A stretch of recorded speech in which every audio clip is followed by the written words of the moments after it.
عالسلامة يا جماعة. من بعد الفيديو هذايا ان شاء الله بقدرة ربي الكاكي ما عادش تشريوهم من الشارع، تعودوا تعملوه وحدكم في الدار. باش نشارك معاكم وصفة نتاع كاكي يجي يتقرمش على الاخر وسهل ماهر ما فيه حتى شيء.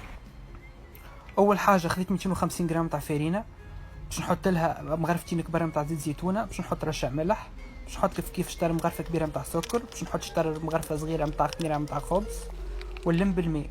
اللم هو لازم تحسوا على الباطة تكون يبسة شوي. ومن بعد عملت هالباطة كيكة باش نقسمها، وكل جزء مقسمته باش كيف نزيد نقسمه على اثنين، نكعبروها ونغطيوها ومن بعد نخليوها ترتاح شوي. ومن بعد ما ترتاح كيف باش نحلها بسطاتولا كيما الفورمه نتاع الكاكي المستانسين بها، بس نخليو الجنابات تخشن شوي، نخليو قعموره يعني. وبعد نحطوه في البلاطو نتاع الفور.